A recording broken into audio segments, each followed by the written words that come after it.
بسم اللہ الرحمن الرحیم۔ صبح سے لے کر مغرب تک کھانے پینے سے، عمل زوجیت سے رک جانے کا نام روزہ ہے۔ کھانا پینا ویسے بھی اللہ کے حکم سے ہی چاہیے۔ سارے پرندے ہوا میں اڑتے ہیں پر سارے نہیں کھانے چاہیے، نہیں کھا سکتے ہیں جن کو شریعت نے جائز قرار دیا۔ بہت سارے جانور زمین میں چلتے پھرتے ہیں پر سارے کھانا مسلمان کے لیے حلال نہیں ہے۔ وہی کھا سکتا ہے جو کھانے کی اللہ رسول نے اسے اجازت عطا کی۔ مال، پیسہ، دولت ارد گرد بکھرا ہوا ہے لیکن سارا ہمارا نہیں۔ ہم وہی کھا سکتے ہیں جو ہمارے رب نے ہمارے لیے جائز رکھا ہے اور جو ہمارا حق ہے۔ کھانا پینا پہلے بھی مسلمان کا اللہ کی مرضی سے ہی ہے۔ ہر چیز ہر شے کھا سکتا نہیں ہے، بس رمضان میں ایک پابندی اور لگا دی کہ جو جائز بھی ہے، جو حلال بھی ہے، جو طیب بھی ہے، بس تمہارے رب کی مرضی ہے کہ تم نے صبح سے لے کر مغرب تک وہ بھی نہیں کھانا۔ بس پہلے بھی پابند ہے اللہ کے حکم کے، اور رمضان میں ایک پابندی اور کرنی ہے اور روزہ رکھنا ہے۔ اور اس روزہ کتنی کو محبوب چیز ہے اللہ کو، کتنی کو پسند ہے۔ نسائی میں حدیث ہے، ایک صحابی نبی کریم علیہ السلام کے حضور حاضر ہوئے اور عرض کی، یا رسول اللہ صلی اللہ تعالی علیہ وسلم، مجھے کوئی ایسا عمل بتائیں جو مجھے نفع دے۔ مطلق اعمال میں سے جتنے بھی اعمال موجود ہیں اللہ کی رضا کے لیے کرنے والے، ان میں سے اس نے کوئی کسی عمل کا انہوں نے سوال کیا۔ عرض گزار ہوئے، یا رسول اللہ صلی اللہ تعالی علیہ وسلم، کوئی عمل بتائیں جو مجھے نفع دے۔ تو اللہ کے حبیب علیہ السلام نے فرمایا، روزہ رکھ، اس کی مثل دوسرا کوئی عمل نہیں۔ اور 1000 قسم کی نصیحتیں اللہ کریم نے سورہ بقرہ کے اندر فرمائی ہیں۔ اس سورہ مبارکہ کا جو پہلا رکوع ہے نا، اس میں جو سب سے پہلی آیت ہے وہ ہے الف لام میم۔ ان کو کہتے ہیں حروف مقطعات۔ پہلا لفظ ہی جب کوئی قرآن مجید کا پڑھتا ہے نا، بہت بڑا عالم فاضل، بہت بڑا محدث، تو اسے یہ کہنا پڑتا ہے کہ میں نہیں جانتا، اللہ جانتا ہے یا اللہ کا رسول جانتا ہے۔ الف لام میم کا معنی ہم نہیں جانتے، اللہ جانے یا اللہ کا رسول جانے، یا جس کو وہ دونوں بتا دیں وہ جانتا ہے، ورنہ یہ اللہ اور اس کے رسول کا راز ہے۔ یہ آگے ارشاد فرمایا، ذالک الکتاب لا ریب فیہ، یہ وہ عظیم کتاب ہے جس میں شک کی کوئی گنجائش نہیں ہے۔ ھدی للمتقین، یہ ہدایت ہے پرہیزگاروں کے لیے۔ سوال یہ ہوتا تھا کہ یا اللہ، جو متقی پرہیزگار ہیں وہ تو پہلے ہی ہدایت پہ ہیں، تو قرآن بھی اگر انہیں ہدایت دے گا تو پھر جو گنہگار ہیں ان کی ہدایت کہاں ہے؟ تو اس آیہ مقدسہ کا معنی مفسرین نے یہ بیان فرمایا ہے کہ مطلب اس کا یہ ہے کہ قرآن ہدایت دیتا سب کو ہے، لیکن اس سے ہدایت حاصل متقی لوگ کرتے ہیں۔ بارش برستی ہے نا سب جگہوں پہ، لیکن اگر کسی نے فرش کرایا ہو، ٹائلیں لگوائی ہوں، تو وہاں پھل پھول اگ سکتے ہیں، سبزہ اگ سکتا ہے، اس کے لیے زمین کا زرخیز ہونا شرط ہے۔ قرآن مجید سب کو ہدایت دیتا ہے، لیکن قرآن مجید سے ہدایت لیتے وہ ہیں جنہیں اللہ نے تقوی والا دل عطا فرمایا، ڈرنے والا دل دیا۔ آگے جو آیات ہیں نا 5، ان میں اللہ تبارک و تعالی نے متقی لوگوں کی فضیلت بیان کی ہے، نشانیاں بیان کی ہیں کہ وہ کون ہوتے ہیں۔ ان میں پہلا ارشاد فرمایا کہ متقی وہ ہوتا ہے جو غیب پہ ایمان لے آتا ہے، اس چکر میں نہیں پڑتا کہ آنکھوں سے دیکھوں گا تو مانوں گا۔ اور دوسرا فرمایا متقی وہ ہوتا ہے جو نماز قائم کرتا ہے اور اللہ کے دیے ہوئے رزق سے اللہ کے راستے میں خرچ کرتا ہے۔ اور تیسرا فرمایا متقی وہ ہوتے ہیں کیا محبوب جو قرآن ہم نے آپ پہ نازل کیا اس پر بھی ایمان لاتے ہیں، اور جو آپ سے پہلے نازل کیا گیا اس پر بھی ایمان لاتے ہیں، یعنی تورات کو، زبور کو، انجیل کو، اس کو بھی وہ مانتے ہیں۔ اور پھر اللہ کریم نے فرمایا اولئک علی ھدی من ربہم واولئک ھم المفلحون۔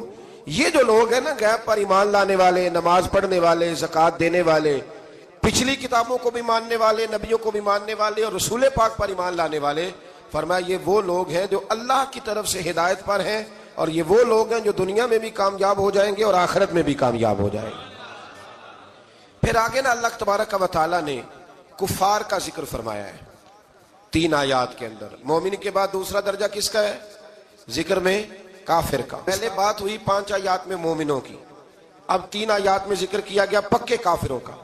مومن وہ ہوتا ہے زبان سے بھی اللہ اور اس کے رسول کو مانے، ان کی لائی ہوئی چیزوں کو مانے اور دل سے بھی تسلیم کرے۔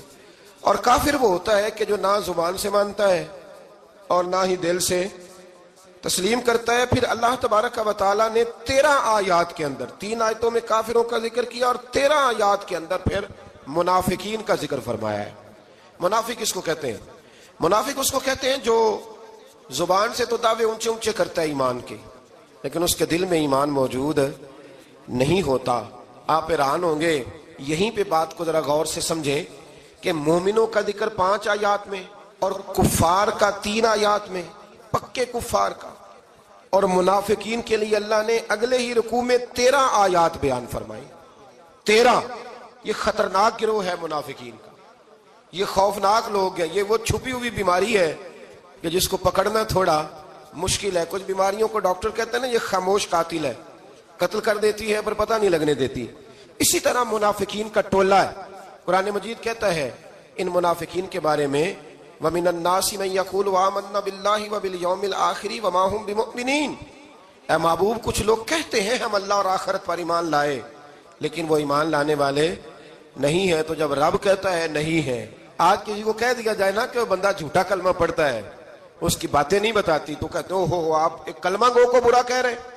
تو یہاں تو اللہ ان کے کلمے کا بھی اعلان فرما رہا ہے اور ان کے نفاق کا بھی اعلان 13 آیات میں۔ اور رب فرماتا ہے یخادعون اللہ والذین آمنوا وما یخدعون الا انفسهم وما یشعرون۔ فرمایا وہ اللہ کو دھوکہ دینا چاہتے ہیں مومنوں کو، حالانکہ نہیں دھوکہ دیتے مگر اپنی ہی جانوں کو، انہیں شعور ہی نہیں۔ اللہ تبارک و تعالیٰ نے 13 آیات کے اندر، مکہ مکرمہ میں منافق کوئی نہیں تھا جب تک حضور نے ہجرت نہیں کی تھی۔ کیوں؟ اس لیے کہ وہاں جو کلمہ پڑھتا تھا اسے مار کھانی پڑتی تھی۔ تو کسی کو کیا مصیبت پڑی تھی؟ جھوٹا کلمہ پڑھ کے مار کھائے۔ مدینے میں جب اسلامی حکومت قائم ہو گئی نا، تو کچھ لوگوں نے اسلامی حکومت سے فائدہ لینے کے لیے جھوٹے موٹے کلمے پڑھ لیے، اندر کفر رکھتے تھے، اوپر سے اظہار اسلام کرتے تھے۔ تو رب فرماتا ہے کہ ان کا یہ ایمان قابل قبول نہیں ہے۔ تو یا اللہ پھر کس کا ایمان قابل قبول ہے؟ تو اللہ کریم نے فرمایا وَإِذَا قِيلَ لَهُمْ آمِنُوا كَمَا آمَنَ النَّاسُ، جب ان سے کہا جاتا ہے نا اس طرح ایمان لاؤ جس طرح دوسرے لوگ لائے، یعنی ابو بکر صدیق کی طرح ایمان لاؤ، عمر فاروق کی طرح ایمان لاؤ، عثمان غنی کی طرح، مولا علی کی طرح، بلال حبشی کی طرح، تو کیا جواب دیتے ہیں؟ قالوا نؤمن كما آمن السفهاء، کیا اس طرح ایمان لائیں جس طرح یہ بیوقوف ایمان لائے؟ الا انهم هم السفهاء، اللہ فرماتا ہے خبردار بے شک وہی بیوقوف ہے، ولکن لا يعلمون، لیکن انہیں اس کا علم نہیں ہے۔ وہ کہا کرتے تھے کہ یہ تو بیوقوف ہے معاذ اللہ۔ ابو بکر صدیق نے سارا ہی مال دے دیا نبی پاک کو، عمر فاروق نے آدھا دے دیا، مولا علی نے سارا کچھ حضور کے نام کر دیا، عثمان جو کماتے محنت کے ساتھ وہ سارا وہاں جا کے پیش کر دیتے، تو بیوقوفی ہے۔ آج بھی کچھ لوگ کہتے ہیں کلمہ پڑھنا چاہیے سیدھا سیدھا، یہ کیا بات ہو گئی کہ اب بندہ مسیتڑی ہو جائے، کاروبار بھی تو کرنا ہے نا، نماز روزہ بھی، تو بیوقوفی ہے۔ اللہ جواب دیتا ہے، فرمایا الا انہم هم السفہاء، خبردار بیوقوف تو تم ہو کہ میرے محبوب کی شریعت کا، دین کا، روحانیت کا سورج چمک رہا ہے اور تم نے فیض ہی کوئی نہیں حاصل کیا۔ تو میرے بھائیوں، صحابہ کا ایمان وہ ایمان ہے، اہل بیت نبوت کا وہ ایمان ہے کہ اللہ کو ایمان بھی وہ والا پسند ہے جو حضور کے غلاموں جیسا ایمان ہو۔ اللہ تبارک و تعالیٰ نے منافقین کا ذکر فرمایا، تو پھر اللہ کریم نے فرمایا یہ تو وہ بیوقوف لوگ ہیں، اس آدمی کی طرح جو آگ جب پوری جلا لیتا ہے نا، روشنی پھیل جاتی ہے تو پھر اللہ اس کا نور لے جاتا ہے۔ انہوں نے بھی چلاکیاں کر کے تھوڑا سا ماحول بنایا تھا، تو اللہ نے ان کے سارے پردے کھول دیے، ان کے پاس کچھ باقی بچا، ان کے پردے کھل گئے۔ رسول کریم علیہ السلام کی بارگاہ میں نا ایک دن ان منافقین نے شرارت کر دی۔ منافقین نے شرارت کیا کی؟ جب حضور صلی اللہ علیہ وسلم نے فرمایا نا پوچھو جو پوچھنا ہے، تو امام راضی کہتے ہیں یہ پیچھے نمازیں پڑھتے تھے، یہ 313 تھے حضور کے پیچھے۔ اگر مدینے میں رہ کے منافق ہو سکتے ہیں تو باقی ملکوں میں بھی تو ہو ہی سکتے ہیں نا جی۔ حضور کے پیچھے نمازیں پڑھتے تھے، تو ایک دن کہنے لگے جی یہ کہتے ہیں جو مرضی پوچھو تو ہم پیچھے نمازیں پڑھتے ہیں، ہمارا انہیں پتہ نہیں۔ جب یہ اعتراض کیا نا حضور کے علم پر، آپ سمجھ لیں کہ حضور کے علم پر اعتراض کرنا طریقہ کس کا ہے؟ طریقہ کس کا ہے حضور کے علم مبارک پر اعتراض کرنا؟ کہنے لگے پیچھے نمازیں پڑھتے انہیں پتہ ہی نہیں۔ جب یہ کہا تو اللہ کے رسول نے نا، جمعے والا دن تھا، حضور نے فرمایا میرے علم پر اعتراض کرتے ہو؟ 70 بندے نام لے کر اور بلدیتیں لے کر، بلکہ بہت سارے ایسے تھے جنہیں کنفرم ہو گیا کہ بلدیت اصل میں ہے کیا، انہیں طے ہو گیا۔ حضور کے بے ادب کے لیے یہ طے کرنا بھی مشکل ہوتا ہے نا، طے ہو گیا کہ بلدیت ہے کیا۔ 70 بندے نام لے کے حضور نے مسجد نبی سے نکال دیے۔ فرمایا یا فلاں بن فلاں قم فخرج فإنک منافق، او فلاں کے بیٹے فلاں کھڑا ہو جا، نکل جا، تو منافق ہے۔ حضور نے 70 بندے نکال دیے۔ اب 70 بندے اکٹھے گلی میں نکلیں تو رش تو پڑ جاتا ہے نا۔ حضرت عمر فاروق لیٹ ہو گئے، جمعے میں آ رہے تھے، ان کو جاتے ہوئے دیکھا تو عمر فاروق فرمانے لگے جمعہ ہو گیا ہے بھئی، 70 بندے نکل آئے باہر، جمعہ ہو گیا ہے۔ تو ایک منافق کہنے لگا تھا کہ نہیں حضور نے نکال دیا، تو عبداللہ بن ابی سلول جو ان کا سربراہ تھا نا، وہ کہنے لگا چپ کر۔ حضرت عمر سے کہنے لگا ہاں جی ہو گیا ہے۔ وہ بھی کہنے لگا تھا نہیں ہوا، ہمیں نکال دیا گیا۔ تو یہ سردار بولا، کہنے لگا ہو گیا ہو گیا۔ حضرت عمر کہنے لگا چلو جمعہ ہو گیا تو جا کے اندر حضور کی زیارت ہی کر لیتا ہوں، لیٹ تو ہو ہی گیا ہوں۔ حضرت عمر اندر چلے گئے تو پیچھے سے وہ منافقین اپنے سردار سے کہنے لگے کہ 2 منٹ میں عمر کو پتہ چل جائے گا کہ تم نے جھوٹ بولا ہے۔ عمر کو جا کے پتہ چل جائے، کہنے لگا بڑے پاگل ہو، میں نے تمہاری جان بچائی ہے، نبی پاک نے تو مسجد سے نکالا ہے نا۔ تو عمر کو پتہ چل جاتا نا منافق ہیں، تو ابو بکر بھی مسجد میں تھے، علی بھی مسجد میں تھے، عثمان بھی مسجد میں تھے، بچانے والا ہی کوئی نہیں تھا۔ عمر نے تلوار لے کے تو دنیا سے نکال دینا تھا، تو میں نے جان بچائی ہے، اب جائیں گے نا اندر تو حضور ٹھنڈا کر دیں گے، فرمائیں گے چلو میں نے نکال جو دیا ہے۔ تو یہ وہ منافقین کی جماعت ہے۔ دوسرے سے تیسرے رکوع میں نا اللہ تعالیٰ نے انسان کو یاد کرایا ہے کہ تو نے عبادت اپنے رب کی کرنی ہے، اور فرمایا رب تمہارا وہ ہے جس نے تمہارے لیے زمین کو فرش بنایا ہے، آسمان کو چھت بنایا ہے، اور آسمان سے پانی برسا کے تو زمین سے پھل اگائے ہیں، رزق لکم، وہ بھی تیرے کھانے کے لیے اگائے ہیں۔ وہ جو آسمان سے بارش برسا کے زمین سے سبزہ اور پھل اگائے ہیں تو وہ بھی تیرے لیے۔ جب سارا کچھ تیرے لیے بنایا تو بھی تو عبادت کرنا اپنے رب کی، پھر کسی کو اس کا شریک نہ ٹھہرا۔ ایک چیلنج بھی کیا قرآن مجید نے اس رکوع کے اندر۔ کہا کرتے تھے مکے کے لوگ کہ آپ قرآن مجید کی آیتیں نبی کریم علیہ السلام سے کہا کرتے تھے کہ معاذ اللہ آپ خود بناتے ہیں، بنا کے لاتے ہیں۔ تو اللہ کریم نے فرمایا وَإِن كُنتُمْ فِي رَيْبٍ مِّمَّا نَزَّلْنَا عَلَىٰ عَبْدِنَا فَأْتُوا بِسُورَةٍ مِّن مِّثْلِهِ، اگر تمہیں شک ہو نا اس میں جو ہم نے بندہ خاص پہ نازل کیا ہے تو تم بھی اس جیسی ایک صورت بنا کے لاؤ۔ پڑھے لکھے تو تم بھی ہو نا، مکے میں تم بھی رہتے ہو، تو ایک صورت بنا کے لاؤ۔ قرآن مجید ہم سے چھینا گیا ہے سازش کے تحت، اس لیے کہ جس قوم کو قرآن آ جاتا ہے نا پھر کوئی کافر اس کا مقابلہ نہیں کر سکتا۔ دیکھیں نا اگر کافروں کے پاس جواب ہوتا قرآن پاک کا تو بدر اور احد میں نا کوئی آیت بنا کے لاتے، قرآن کے مقابلے کی تلواریں لے کے نہ آتے، ان کے پاس جواب ہی نہیں تھا۔ اور قیامت تک کسی کافر کے پاس قرآن مجید کا کوئی جواب، قرآن کا کوئی جواب، قسم اللہ کی جواب کوئی نہیں، قرآن کا اس کا کوئی جواب نہیں۔ کیا بات ہے قرآن پاک کی۔ وہ ایک دفعہ مسلمہ کذاب بے ایمان کہنے لگا میں نے بنا لیا ہے قرآن پاک کا جواب۔ معاذ اللہ، جواب کیا بنایا؟ وہ سورت ہے نا القاریۃ والقاریہ وما ادراک ما القاریہ، کھڑکھڑانے والی کیا ہے، کھڑکھڑانے والی تمہیں کیا پتا کیا ہے کھڑکھڑی، قیامت کا ذکر ہے۔ کہنے لگا میں نے اس جیسی صورت بنا لیا، تو کیا بنایا؟ الفیل ملفیل وما ادراک ملفیل۔ کہنے لگا ہاتھی، تمہیں کیا پتا کیا ہاتھی، تم کیا جانو کیا ہاتھی۔ تو پاس جو اس کے اپنے بیٹھے تھے نا چیلے، کہنے لگے چپ کر جا، سارے زمانے کو پتا ہاتھی کیا ہوتا ہے۔ تو پاگل ہے، اس کے 2 کان ہوتے ہیں، ایک سونڈ ہوتی ہے، 4 اس کے پیر ہوتے ہیں۔ بیوقوف آدمی قرآن کا مقابلہ کرنا ہے تو کچھ چج کے ساتھ کر، پاگلوں کی طرح مقابلہ کرے گا، جوتے کھائے گا بھی، ہمیں بھی پڑھوائے گا۔ تو قرآن مجید کا کوئی مقابلہ کر سکا؟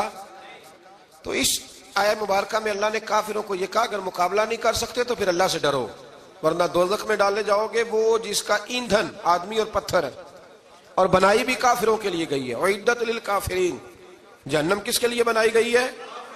کافروں اور منافقوں کے لیے۔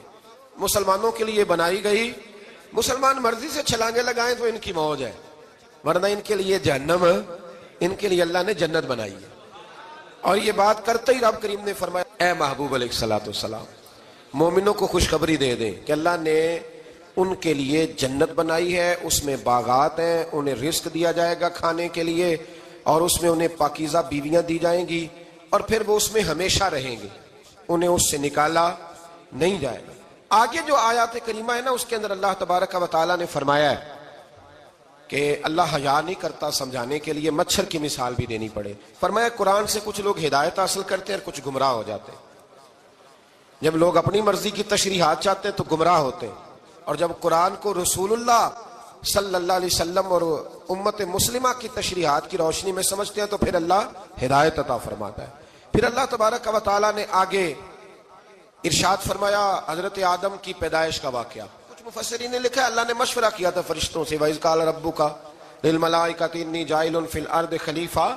لیکن کچھ مفسرین کہتے ہیں کہ اللہ کو ضرورت نہیں فرشتوں سے مشورہ کرنے کی. اللہ نے فرشتوں سے مشورہ نہیں کیا، بلکہ رب نے انہیں آگاہ فرمایا تھا کہ میں لگا ہوں زمین پہ اپنا نائب بنانے، میں خلافت دینے لگا ہوں زمین پہ. اب یہ تو دینے والے کی مرضی ہے نا اس نے کس کو دینی ہے، یہ تو دینے والے کی مرضی ہے نا اس نے. تو کچھ لوگ کہتے ہیں کہ دینے والے سے زیادہ ہمیں پتہ ہے. تو فرشتوں کو بھی یہ اجتہادی خطا ہو گئی، کہنے لگے یا اللہ اسے نہ بنانا، یہ فساد کرے گا، یہ خون ریزیاں کرے گا. تو اللہ نے فرمایا جو میں جانتا ہوں وہ تم. اللہ اکبر. امام راضی فرماتے جب رمضان آتا ہے تو اللہ فرشتوں سے کہتا ہے ذرا یہ کھول کے دروازے دیکھو نا یہ زمین پہ کیا کر رہے ہیں. تم تو کہتے تھے فساد کریں گے اور یہ سارے تراویحیں پڑھ رہے ہیں. تم تو گویا کہتے تھے فساد کریں گے اور یہ تو دیکھو گویا رمضان کے روزے رکھ رہے ہیں. یہ تو میری یاد میں نکلے ہوئے ہیں. تم کچھ کہتے تھے اور دیکھو میں نے تمہیں کہا تھا نا جو میں جانتا ہوں وہ تم. اللہ نے پھر حضرت آدم علیہ السلام کو تمام زمانے کے علوم عطا کیے، علم سکھا لیا. تو فرشتوں سے کہا تم بھی ان چیزوں کے نام بتاؤ، تو وہ بتا سکے نہیں. اللہ نے فرمایا اب اس طرح کرو آدم کو سجدہ کرو. سب نے سجدہ کیا سوائے وہ. کہنے لگا یا اللہ صرف تجھے ہی کرنا ہے. کرنا بھی صرف اللہ کو چاہیے، پر رب کے آگے بھی جھکنا چاہیے، اور جس کے سامنے رب جھکائے نا وہاں بھی. اور یہ جو عاجزی ہے نا، یہ جو جھکنا ہے، یہ علم کے آگے ہے. ہماری مصیبت یہ ہے کہ ہم علم کے آگے بھی گردن جھکانے کو تیار نہیں ہوتے، وہاں بھی ہم خود عالم فاضل بن جاتے. تو فرمایا کہ سب سے کہا سجدہ کرو. سب نے سجدہ کیا سوائے ابلیس کے. تو پھر ہوا کیا وکان من الکافرین، وہ کافروں میں سے ہو گیا. پھر اللہ نے حضرت آدم کو اور جناب حوا کو نا مقام دے دیا جنت میں رہنے کے لیے، اور کہا سارا کچھ کھانا، درخت کے قریب نہ جانا. ابھی آپ کسی سے کہہ دیں تھوڑا سا کہ پیچھے نہ دیکھنا، یعنی اگر میری سمجھ لیں ادب کی وجہ سے کوئی 1.5-2 منٹ یا 6 منٹ نہیں بھی نہ دیکھے گا تو سوچے گا ضرور کہ پتہ نہیں اب پیچھے کیا ہے، مصیبت کیا ہے. یعنی آپ کہہ کے دیکھ لیں کسی کو پیچھے نہ دیکھنا. فطرت ہے نا انسان کی، وہ جستجو کرتا ہے. کہا اس درخت کے پاس نہ جانا. تو حضرت حوا سلام اللہ علیہ کہتے ہیں دل میں خیال رہتا تھا کہ آخر ہے کیا درخت کے پاس.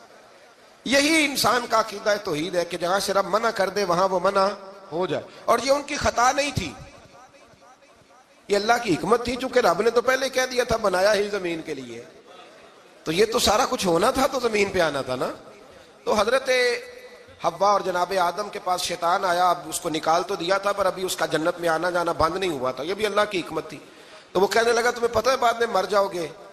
تو حضرت حوا کہنے لگی کیا موت بھی آئے گی؟ کہاں، اس کی تکلیف بھی بڑی ہوگی، تو پھر بچیں گے کیسے؟ تو کہنے لگے پھل کھا لو اس درخت کا. تو بچنے کے لیے پھل کھایا تھا. جس طرح لوگ آج بہت سارے کام بچنے کے لیے کرتے ہیں پر بچ سکتے، بچنے کے لیے پھل کھایا. تو اللہ نے فرمایا زمین پہ چلے جاؤ. تو حضرت آدم زمین پہ آئے. پھر کئی 100 سال روتے رہے. فَتَلَقَّى آدَمُ مِن رَبِّهِ کلمات. تو پھر اللہ نے خود ہی جناب آدم کو کچھ کلمے سکھائے.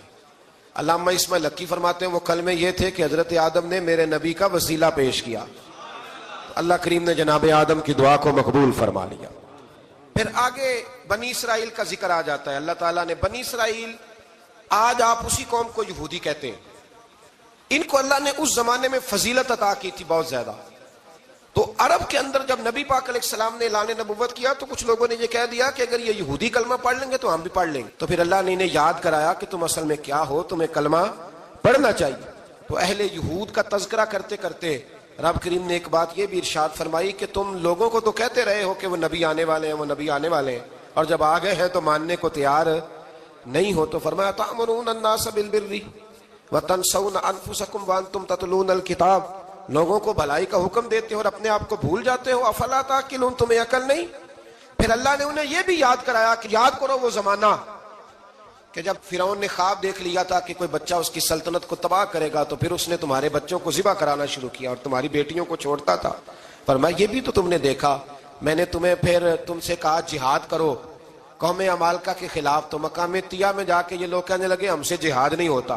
اللہ نے انہیں ایک میدان میں قید کر دیا. بڑی دلچسپ بات، قید تو لوگ ہوتے ہیں نا 4 دیواری میں، تو اللہ نے بنی اسرائیل والوں کو جب انہوں نے کہا جہاد نہیں کریں گے تو اللہ نے میدان میں قید کر دیا. میدان میں، یہ یاد رکھیں، جب انسان اللہ کی نافرمانی کرتا ہے تو اسے ایسی قید ملتی ہے جس کا اس نے تصور بھی نہیں کیا ہوتا. ایک میدان ہے مقام تیا، قید ہو گئے، سارا دن سفر کرتے تھے، سارا دن، تو رات کو تھک کے سوتے تھے، صبح اٹھتے تھے نا جب، تو وہیں ہوتے تھے جہاں کل صبح چلے تھے۔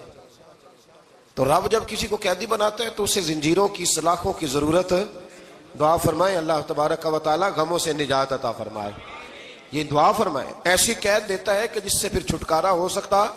تو بنی اسرائیل کا بہت زیادہ تذکرہ اس بارے میں اللہ تبارک و تعالی نے پھر بیان کیا، اور پھر کہا کہ انہیں جو حکم دیا جاتا تھا یہ اس کی سرتابی کرتے تھے، پھر اللہ نے ان پر ذلت نازل کر دی اور یہ ہمیشہ اس کا شکار رہے۔ قوم سبت کا ذکر فرمایا اللہ نے، ہفتے والے دن کچھ لوگ نافرمانی کرتے تھے۔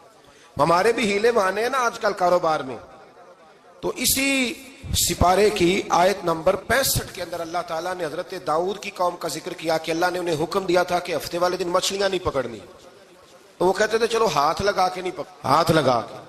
وہ ہمارے لوگ ہیلے بہانے تلاش کر لیتے ہیں نا، وہ بڑے جناب انشورنس والا آ گیا، اب وہ بینک والا آ گیا، اب وہ فلانے صاحب آ گئے، وہ تروڑ مروڑ کے کہانیاں باتیں، اور پھر ہمیں بھی رستے مل جاتے ہیں بچنے کے۔ مفتی صاحب نے کہہ دیا تھا، ایک مولانا سے میں نے ان کو کہا ہفتے والے دن مچھلیاں نہیں پکڑنے کا، نہیں پکڑتے، چھوٹے چھوٹے حوض بنا لیے، تو مچھلیاں زیادہ آتی تھی اس دن، یہ بھی اللہ کی قدرت تھی، نماز کے وقت گاہک زیادہ آتے ہیں، یہ اس کی قدرت ہوتی ہے، تو وہ مچھلیاں حوض میں جمع ہو جاتی ہیں، یوں سمجھ لیں کہ جال انہوں نے لگا لیے ہوئے تھے، تو جال میں وہ پھنستی رہتی تھی، حوضوں میں آتی رہتی تھی، ہفتے کو نہیں پکڑتے تھے، اتوار کو پکڑ لیتے تھے، تو پھر اللہ نے انہیں سزا دی،